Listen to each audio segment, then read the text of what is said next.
her predicament. Do you identify with that? I think she's a ghastly old witch.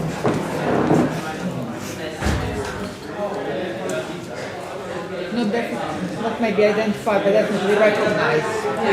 We all know. We've all seen people at teachers maybe like that at some point. I must say I felt terribly sorry for her. I know. Particularly as I know that she was a real person, a real Levenskaya. And you probably know that much of this evidence is given by her niece and by her nephew who taught at the Royal College. His name, anybody know Obin Levenskaya? He died not so long ago, so it would have been useful to know. But she was also, remember, highly educated, if you read her book, highly educated, from a scientific family. She tried to approach everything from a scientific point of view. That doesn't really come across in the film. But she is a... collarbone. Yes. So I think in that sense she's misrepresented, but the emotional side is what interests me because I've had all these experiences, all those emotions put on me when I was training. And a lot of my friends did too. So I wonder what you thought of the film. Well, I never saw the film before. I know nothing about it, so I'm delighted to hear that it's based on some reality. It's not complete fiction. Just to say, before I get into the film, where I'm coming to this film from, in case some of you don't know me, this is quite an emotional moment for me because this is the first time I've officially been inside the Royal Academy of Music since 1966, when I was chucked out of the Junior Academy for not doing enough practice. I was taught piano here by two of the piano professors, and I was far too interested in other things to devote my time entirely to practicing the piano. And so I think it was a mutual agreement that I should move on and do other things, and I became a psychologist. But a psychologist who has studied music from a whole range of different perspectives over my life, both from the performer side, the composer side, and also the audience side. So coming to the film, I kind of identified two issues in the film, which, from the perspective of understanding piano teachers. The first big theme was isolation. Yeah. This film depicted a person who was multiply isolated. Isolated from other teachers, in fact hostile to other teachers, pushing them away. Isolated from the contemporary performance scene, didn't seem to either care about or really understand the contemporary performance world which was going on around her, as depicted by the guy who was the agent, who represented that world, and she wanted nothing to do with it. She was isolated from financial realities. She seemed neither to need money nor understand anything about money. And I would have liked, now I know this is a real person. Where did she get her money from? Well, I think the family were emigres in 1917 from Russia. Right. I'm slightly assuming that, but and the family had money because I think they were white Russians and they were probably minor aristocrats and they were scientists, so there was money back there. They worked for institutions. And therefore didn't seem to understand or appreciate the need of her pupils or her pupils' families to see this as a career out of which they would make money. She was completely contemptuous of that as a motivation. And she also seemed to be isolated from any sources of help or support with the issues that she was grappling with, which she was grappling with completely alone. So that was the one theme I picked up, isolation. And the other theme, which is a bit more complex and multivalent, is the kind of elitist environment in which she was operating and elitist assumptions that were being made. So the notion of fighting other teachers for the top, the creme de la creme of the pupils, and nothing else mattered except finding this creme de la creme and nurturing it. And kind of linked to that is the notion that talent is somehow self-justifying. That if you have talent, nothing else matters than to nurture that talent, regardless of context or use or value. It just self-justifies, and I think that has to be questioned. But the film did a very good job of portraying a person for whom that was the belief. another aspect of elitism was, and I'm not sure whether this was so much the filmmaker as the teacher, the details of the actual craft of teaching were hidden under a kind of gloss of emotion that you would get no idea from that film I think that's Schlesinger. how piano teaching actually works. All you got was this guy playing finished pieces, but how he got to those finished pieces was completely obscure, and how the teacher. So I think I found this in other films about the artistic process. That filmmakers don't understand it, or if they do understand it, they do not want the public to understand it because they think the public will be bored or something. They want to put all that under a veil of mystique. But I wonder sometimes whether she was, in a sense, colluding with that. Don't bother me with the details. Can I interrupt you? Yes. I think that's because there's this idea of, which is prevalent amongst a lot of musicians, not just piano teachers, that it's magic. And the filmmaker at the same time also wants to preserve this magic. And if we unravel the magic, like Keats, the poet, said, unravel the rainbow, describe it, you ruin the poetry. And yet that's what we all want to know about. How do we do it? How does it happen? How do they teach? So I think he's perpetuating that myth of magic. But kind of on the other side, there's this fetishization of accuracy. Because what's ruined her career was making some mistakes and not being able to cope with that. And I thought it was really interesting. I'm glad we did watch it again. Yes. But he actually carried on, which is what she should have done, and recovered from the mistake, because the mistake isn't fatal. And the final thing about this elitism is somehow her failure, as depicted in the film, to recognise the contributions of others, be those earlier teachers. I mean, this guy got to the level he was because of the input that others had made to his development up to that point. She never inquired into that, she never seemed to be the slightest bit interested. In fact, the first thing she said is, forget everything you've been taught, we're going to start again, which is actually nonsense, complete nonsense. So those are my observations for what it's worth. I hope that most piano teachers are not quite as extreme in their manifestations of those two things. I know one, two of them were. But it was very interesting to see that extreme being portrayed so well skillfully. It was a skillful bit of filmmaking. It held my attention, but I wonder what implications it has for reality of the profession. So, Sam, do you want to say anything before we open it up? Yeah, sure, briefly. So I'm Sam Thompson, nice to meet you. I'm a clinical psychologist, working NHS mostly and privately. I guess part of the reason I've ended up here is that I began life as a musician, did a music degree. I'm not a pianist at all, as I explained to Christine the other week. I'm probably the only person with a music degree who's never had, well, I had 2 piano lessons in my life and failed keyboard tests all the way through my degree. But then spent some time after that getting interested in the psychology of music and worked actually across the way at the RCM for a while. In that before then, finding myself more in psychology full time, and then for the last 10 years or more, pretty much as a full-time psychologist. Lots of interesting things there for me about relationships and the way in which difficulties in relationships get played through or stuck or repeated. So there was a moment where Bloom says to Manet, she's got mixed motives. You don't sort of trust her really, or don't trust what she's saying. She has mixed motives, with the implication being, that there are some motivations that she might have for you, maybe which are not even conscious to herself. And I thought, well, gosh, don't we all have mixed motives actually all the time in relationships? But how much, space do we have, permission do we have to think about what those might be and sort of acknowledge what they might be?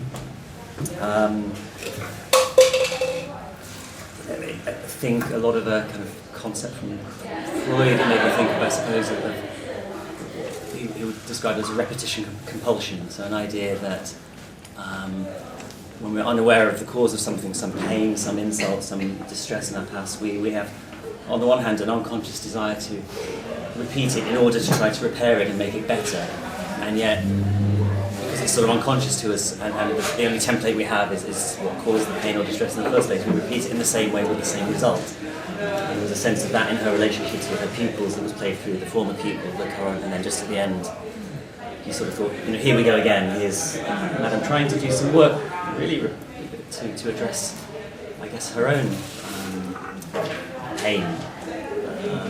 But to what extent is she able to be aware of that? And again, in smaller ways, obviously, it's dramatic ways. I wonder if we don't always do that in relationships with friends, with partners. Very often in a lot of the work I would talk about seeing clients in my work would be looking at relational patterns and trying to uncover the sort of unconscious motivations from repetition and stuckness, which got me thinking, I suppose, about what might be the prerequisites for a healthy teacher-student relationship. What does one need to know about oneself and one's own motivations to be aware of?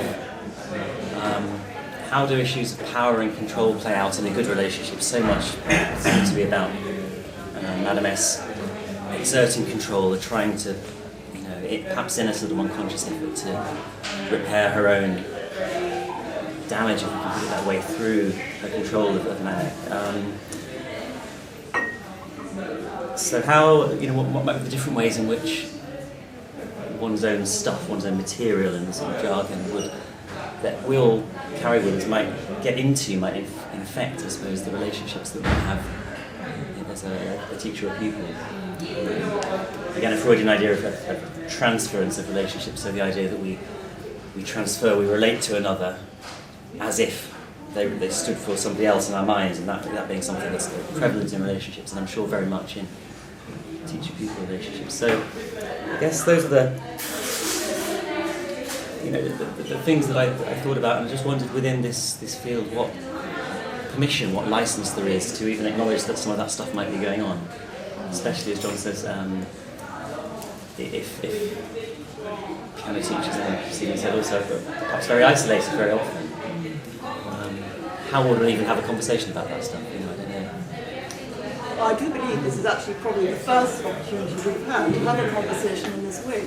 And as I said earlier to some people, how sad it is, I hope I'm right, that nobody has come from the European Piano Teachers Association, except you. I'm just about to look at one person out of that enormous organisation. It's been well broadcast. So we're really just beginning here with this forum. I think it's very healthy, but I think it's a vast subject and extremely different, which is why I'm so delighted that John and Sam have come along, because beyond this, it's outside my remit. I'm just going to jump in. I'm Barbara Fast. I'm University of Oklahoma piano pedagogy is my field, and I come from a family of wind musicians. My double major flute piano. My brother's in the New York Phil, and I've had research with the New York Philharmonic, so with a lot of wind players, with musicians outside of piano, and just my own experience and then some close associated experiences. I feel like piano and maybe strings or violin maybe, we are just really under the 19th century legacy, and we can't get out from under it. And I feel like the other instruments don't have that legacy, and we're lucky because our repertoire is incredible. All the great composers were pianists, and so our repertoire is just fabulous.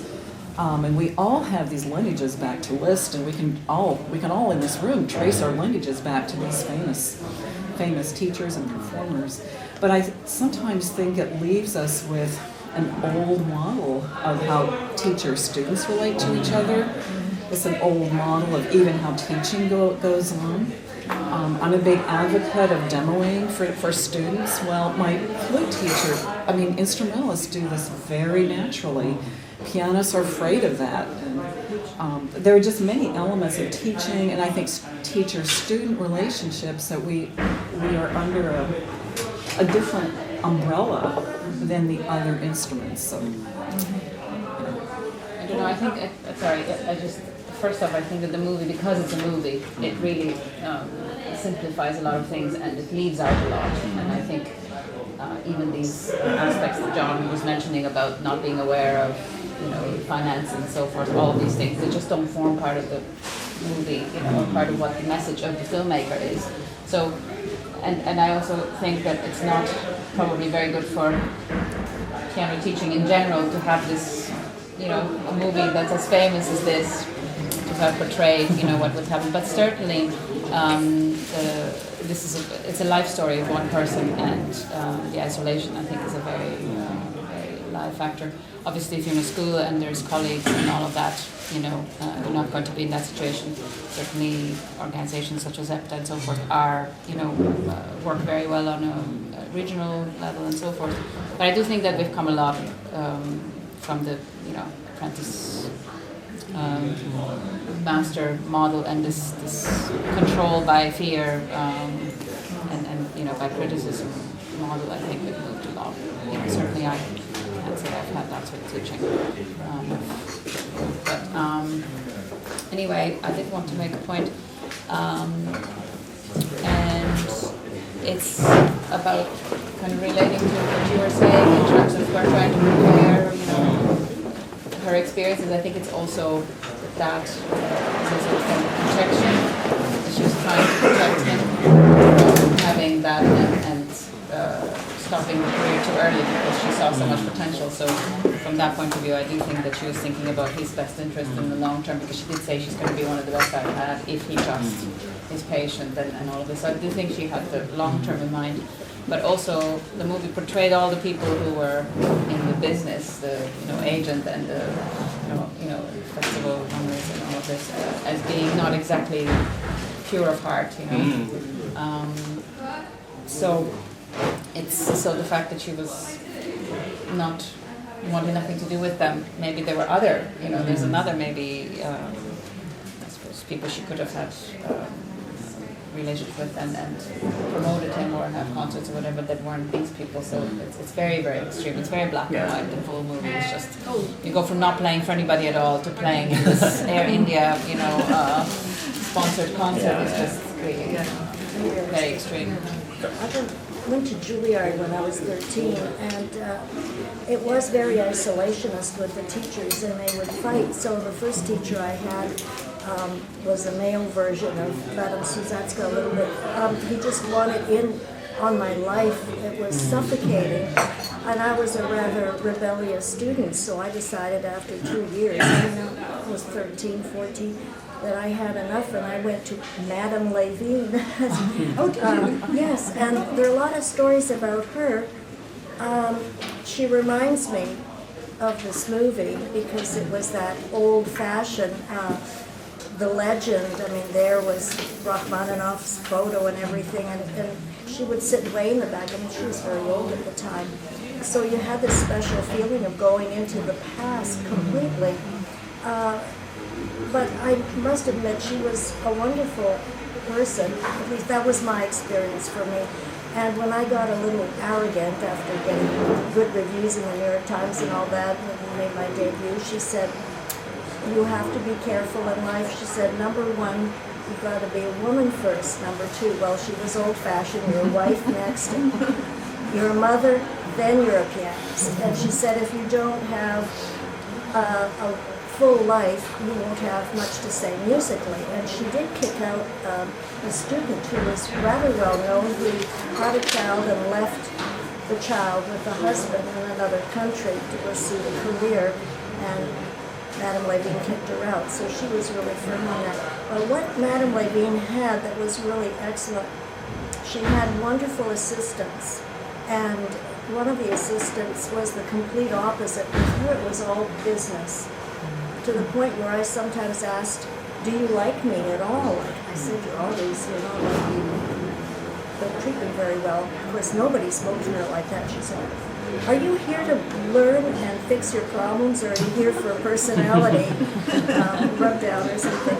And so I really enjoyed working with her in addition to the old-fashioned, because I do a lot of contemporary music, and I worked with Boulez and Stockhausen and Ligeti at the time, which they all thought was totally nuts. But I was very fortunate with this assistance, and even Madame Levine, I played the Boulez Third Sonata for her, and yeah, she didn't kick me out. Well, But anyway. Maybe assistants are the answer because that diffuses the intensity of the relationship. Yeah, I agree with that. I thought that working with the two was very good. So with my teaching, I'm friends with all the teachers at the university. Send them to some other people. Yeah, and I make sure my students feel comfortable. Now, I think that there's an element of the survival of the fittest. I mean, if you want to be a concert pianist, it's a really tough world out there. So some of the things that you need are strength and getting over memory slips. I think everybody's had a memory slip in their concerts. So this assistant would always say, and Levine also, musicality first. And as long as you get through the concert, don't stop, don't walk out. And a million things can happen. I was just telling him, I came up for a concert, they had forgotten to lock the trap door, and I was about to start Liszt La Campanella. The thing started going down. They had to rescue me from it. I've had many situations. Anyway, sense of humor. When I got up, they gave me a huge ovation. I played really well after that. So I was happy that they instilled that strength, that no matter what happens in life or situations and concerts, memory slips, sometimes you don't play really well, you get through it. And so both... Can I just say, to interrupt you, you are rather suggesting that this tough regime is what we all need. No, not everybody, but... how would you distinguish this? How would you distinguish? Sorry, can I ask? yeah. How would you distinguish? Between Well, I said that she's suggesting a tough regime is what we all need to build up endurance to keep going no matter what. Then you said, not always. How do you distinguish? well, I mean, I suppose, and again, I'm very mindful of the film being, for dramatic effect and a caricature to some extent, but I suppose that what I didn't see was a great deal of Madame S being responsive to the particular people that she had, so much as having in her mind her way about which one should teach, should be, and so on. And I didn't, so the answer I'm sure that so often would be it would depend on the particular pupil, the needs, and so on. And I didn't, perhaps something, and that was perhaps the sense of repetition. She was repeating the experience that she'd had from her mother with her pupils to the same effect, each time hoping for a different outcome and kind of in some sense not getting it. Can I add something which is from a slightly different perspective, but it may apply to this if there's, as it were, a bit of a free market, which is that pupils may choose their teachers according to the style, and if the style doesn't suit them, they'll move on. I'm thinking of some research I was on the periphery of, on GP prescribing. GPs are not quite the same as music teachers, but on the other hand, you have a very personal and sometimes long-term relationship with your GP. And the research came about because people noticed that different GPs had hugely different prescribing bills. And why was this? And it turns out that some patients want to be told, go away, there's nothing wrong with you. Why are you bothering me? You'll get better by yourself. Other patients want to take a little bottle of pills with them, whatever. And so they gravitate to the doctors who give them that. And I wonder whether there's also a bit of gravitating to the teachers who give you the thing you want. I will take this opportunity to say that I'm fully aware of this wonderful and unavoidable 19th century tradition where we all come from, but at my school in the south of Brazil, you've been to Brazil, but further south than São Paulo, we are working in a totally different way. We're almost to the point that our students do not have one particular teacher. The student can gravitate to amongst the 4 piano teachers, and in fact they are encouraged to do so. And the 3 violin teachers are fully integrated, so that no student can say, so and so is my teacher. They all have 3 teachers, and they can say, oh, so and so really knows the Mozart concertos, and so they can shop around, but they still have to do everything they are supposed to do, but they are free to take as much knowledge as they possibly, knowledge and experience and whatever. The team approach. A team approach. And at first it was considered to be risky because of this strong bond teacher-student, but now it's proving very healthy. And you cannot say that teacher was mean to me or that teacher knows so much. It spreads more evenly. And the more I see Madame Susatska, this is the second time I watched the movie, the more I say, yes, she's great, but this is the past. We gotta move on. If you have a memory sleep, there's Roger Chaffin for you. and if you have pains, there is Mark Johnson for you. And you have resources, and you have tools, and you have fellow teachers to consult, and I really think this is the future. Otherwise, as piano teachers will disappear. She was in the brink of disappearing. So that's why I'm here, and I hope we all are. So, okay, yeah. I think that's the exception, yes.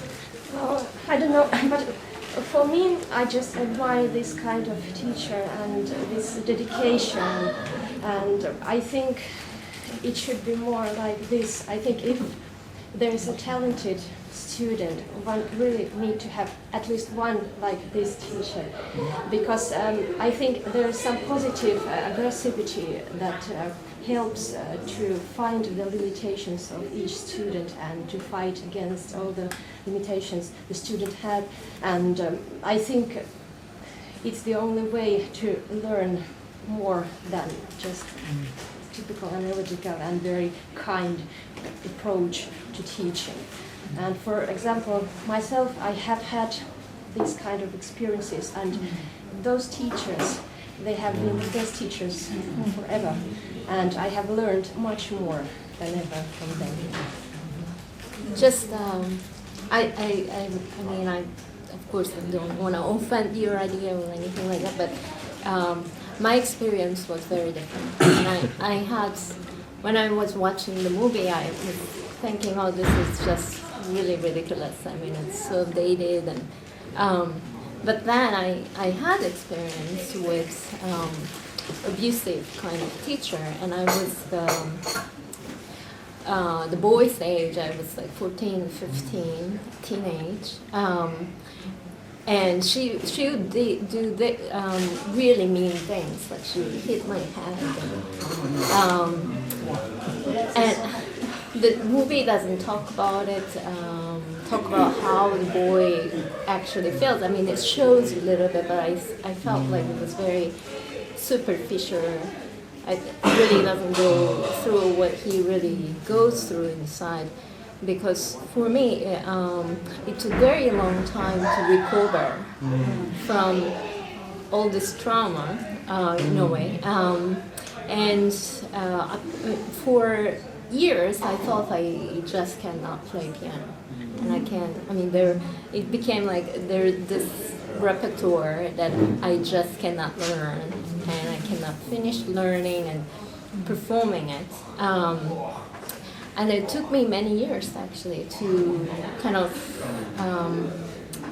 undo what she has done. And then now, I mean, I think about, of course, the moments I thought I hated her. And now I think about it, and I think she has actually issues personally. Yeah. And like in the movie, Madame Jessica, she has her issue, and she can't really separate her issue from her teaching her students. And even when I teach, I feel that I cannot completely get rid of myself. I mean, I'm in there always when I teach my students, which I try not to do. So I think it's very dangerous. I mean, to me, it's like you really you can really traumatize a student. And I think I'm pretty strict to my students, but I try not to hurt them personally. That's what I went through, and I know how much damage can can be done by that way. I'm sure there's, of course, everybody is different. Maybe some people will take it well, and they think this is all for me or for my good, and so I'm sure it could have been taken differently by different people, different students, but it was very hard for me. And my students, my teacher actually, when I moved to the US, I studied with Rebecca Penix, and she's pretty strict. She's very strict, but she was a very good teacher, and I mean there was this limit I could see that it doesn't, even if she's strict, she doesn't get personal. I mean, there's always this line that it's. So that was very important when I was watching the movie, that how she gets into it always. It's the teaching always. It's almost like it's about her. It's not about her students. So, Can I say something? I was hoping, and I am hoping, that we're going to form, maybe not here, but at some point in the future, the way forward. Do you think that could only begin, and I'm talking to you both now, do you think that can only begin if everybody actually begins to come up with this stuff, which I can see is deeply emotional? I would think we've all been affected by this kind of teaching. I don't know. Person. Go on. No. That's why I said I don't identify with her, but I definitely recognize. I think most people had teachers like that, and quite often they are the good ones that really give you really solid. But particularly if you are lucky to have combination of assistant who is working differently, and then you go to master classes and all of that. So if I look back, Professor, who I really am grateful for most, if she was the person who was, I'm not here to admire you, I'm just just criticism, that's not, and I understand what you say, it could traumatize you, it could, just depending, but what I'm thinking, we kind of almost have two tiers of teaching to consider. But if we are talking about teaching professionals who will be professional musicians, then you need all these things could be helpful, and kind of tough teaching is what you need to experience yourself. But then on the other side, lots of people probably don't teach just amazingly talented students. So we have but you still want to get them to good level, maybe grade 8, and to be music lovers for the rest of their life, and then you have slightly different need, and you can't really use these methods. That's what I'm slightly kind of thinking what we are talking about. If we are talking about training professionals, then it could be slightly different from giving anything up to that level. Mind you, never know who will be professional. I'm going to talk exactly about that, because I finished Royal College of Music a long time ago, and the last year we had lectures about performances. And one of the lecturers, I don't remember his name, but I remember he said, you have to be tough, to have a very tough stomach, to hear all criticism and not flinch. Yeah. If you're not like that, you cannot advance. And it stuck into me. Next year, I got a scholarship. I went to Paris to study with Monique Haas. And she was one of those. My goodness me, many students left her. First lesson, I played some Chopin for her. And she told me, that was like a tin can sound. First thing. You have to take it. And I think if you are, depends what you want to do. If you want to study music for pleasure, not to become a professional, you can have a different approach. It depends who you're teaching. Because she made a huge difference to me. Somebody who was so honest to tell me exactly, honestly. I wanted some honesty, and not about what just was wrong. What is wrong with me? But it's quite interesting. We went to a lecture yesterday about she heard Leon Fleischer, who is a wonderfully successful. People love him. Nobody talks about him in this negative way. And what does he say? He says at the end, what would you like to be able to do? What would you like to have done better? Yeah, I mean, Totally positive I approach. really maintain Was it you? can teach Yes. you can teach at the high level, Yes. produce high level students without traumatizing, and thank you for sharing. You can do it without Yes. traumatizing students. I agree. I absolutely agree. I think it's an old tradition. I don't buy into that it has to continue. I really don't. I didn't mean they need to be traumatized for it. I just didn't mean it that way. But I mean, just thought that Leon's sometimes like, it's I a mean, little I bit mean, different we can path. find teachers Yeah. who have produced successful students. Yes. Leon Fleischer was one. Yeah, no, absolutely. That's the best way you can combine. But I took it. I was not traumatized at all. But I know that other students don't wear it. Well, my favorite comment from the assistant of Levine was, "Get over yourself, it's all about the music." And so then it wasn't personal, it wasn't me, and this is what you can do to make it better. But I like that, it's all about the music, and that's how I teach with the students. And I tell them right away, I say, it's not about you, it's not about me, it's about this piece of music, helping you improve it. And, yeah, It's all about the music. If you give the students the tools to understand the music, all possible kinds of analysis of how you play, of how you hear, or how you interpret, and how you put the music together by what means, what is it appropriate to this kind of music, and all of that. If you give the tools, you don't have to go into the path of trauma.